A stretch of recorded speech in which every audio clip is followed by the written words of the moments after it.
Exercise 3.2 में हमारे पास जो अगला सवाल है, find the value of x in the following. ठीक है, हमें सवाल नंबर 11, 12 और 13 में x की वैल्यू मालूम करनी है। तो x की वैल्यू मालूम करने के लिए हम क्या करेंगे स्टूडेंट्स, सबसे पहले हम इसको चेंज करेंगे, इस सवाल को। ये हमें लॉगरिथमेटिक फॉर्म में दिया गया है, तो सबसे पहले हम इसको एक्सपोनेंशियल फॉर्म में लिखेंगे। तो एक्सपोनेंशियल फॉर्म में लिखने के लिए देखें, यहाँ पर 32 है, 32 को हम दोबारा से लिखते हैं बेस की शक्ल में।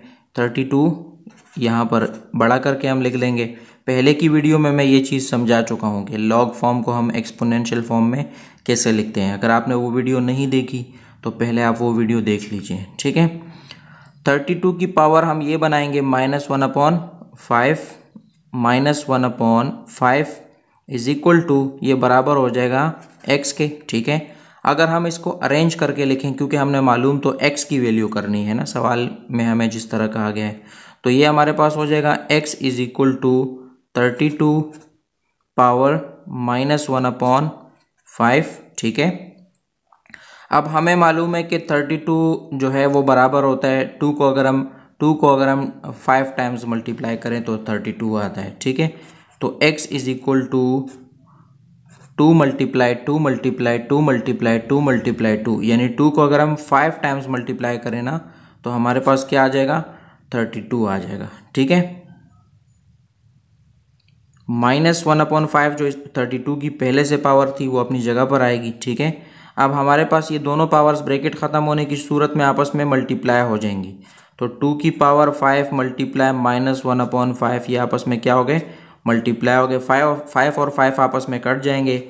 x की पावर रह जाएगी 2, x इज इक्वल टू रह जाएगा 2 की पावर -1। ठीक है, और जब किसी नंबर की पावर माइनस में होती है तो मैंने आपसे कहा है कि उसको हम क्या कर लेते हैं, उसको हम बटे में लिख लेते हैं, तो उसकी पावर प्लस हो जाती है। अगर मैं इसको बटे में लिखूंगा तो ये हो जाएगा 1/2 पावर 1, लेकिन 1 फिर हम नहीं लगाते। 1 जब पॉजिटिव हो जाता है तो फिर हम नहीं लगाते। तो ये हमारा इस सवाल का आंसर हो जाएगा। log 4x is equal to -3/2। सबसे पहले हम इसको क्या करेंगे, एक्सपोनेंशियल फॉर्म में चेंज करके लिखेंगे। तो एक्सपोनेंशियल फॉर्म में अगर इसको मैं चेंज करता हूँ तो सबसे पहले मैं 4 को दोबारा से बेस की शक्ल में लिखूंगा। उसके ऊपर जो पावर है -3/2 वो अपनी जगह पर आ जाएगी, और x जो है वो इज इक्वल के राइट हैंड की तरफ चला जाएगा। ठीक है, तो ये एक्सपोनेंशियल फॉर्म में चेंज हो गया। अब हमने इसको अरेंज करके लिखना है, क्योंकि हम x मालूम करना चाहते हैं। तो x को हम इज इक्वल के लेफ्ट हैंड की तरफ ले आते हैं, और बाकी जो हमारे पास सॉल्यूशन है उसको इज इक्वल के राइट हैंड की तरफ ले जाते हैं। तो 4 -3/2।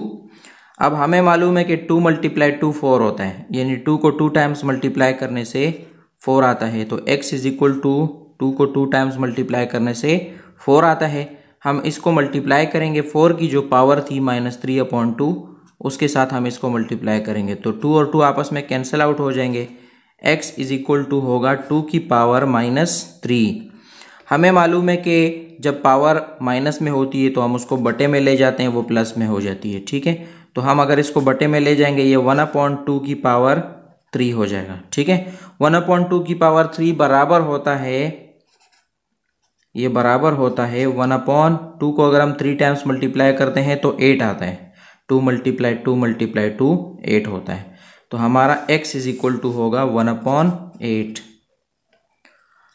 क्वेश्चन नंबर 13 को हम सॉल्व करते हैं। क्वेश्चन नंबर 13 में स्टूडेंट्स हमारे पास जो सवाल है, log 10x is equal to -4। सबसे पहले हम इसको एक्सपोनेंशियल फॉर्म में लिखेंगे। तो एक्सपोनेंशियल फॉर्म में लिखने के लिए हम क्या करेंगे, हमने सबसे पहले जो हमारे पास 10 है इसको दोबारा से बेस फॉर्म में लिखना है। उसके बाद हम इसकी पावर को लाके इसके ऊपर लगा देंगे, और x को हम इज इक्वल के राइट हैंड की तरफ ले जाएंगे। ठीक है, इसको हम अरेंज करके लिखेंगे, x is equal to 10 power -4। ठीक है, हमें पता है किसी नंबर की पावर अगर माइनस में होती है तो हम उसको बटे में लिखते हैं, पावर उसकी प्लस में हो जाती है। ठीक है, तो x is equal to 1/10 power 4। ठीक है, अब यहाँ पर अगर हम 10 को 4 टाइम्स मल्टीप्लाई करते हैं तो हमारा जो आंसर होगा 1/10,000 होगा। क्या होगा, 1/10,000। ठीक है, 10,000 के ज़रिए मैं 1 को डिवाइड करूँगा। ठीक है, अगर हम 1 को 10,000 के ज़रिए डिवाइड करेंगे तो हमारे पास आ जाएगा 0.0001 हमारा इस सवाल का आंसर। क्वेश्चन नंबर 14, 15 और 16 में हमने ए की वैल्यू को मालूम करना है, जैसे कि ऊपर लिखा हुआ है find the value of A in the following. ठीक है, तो सबसे पहले हम क्वेश्चन नंबर 14 को सॉल्व करते हैं। क्वेश्चन नंबर 14 को भी हमने क्या करना है, सबसे पहले हमने लॉग फॉर्म को एक्सपोनेंशियल फॉर्म में लिखना है। ठीक है, तो अगर मैं इसको एक्सपोनेंशियल फॉर्म में लिखूंगा, सबसे पहले जो बेस है हमारे पास वो ए होगा। ठीक है, इसकी पावर 1/2 होगी और यहाँ पर जो 3 है वो इज इक्वल के राइट हैंड की तरफ आ जाएगा। अब यहाँ पर आप देखें हमारे पास पावर है 1/2।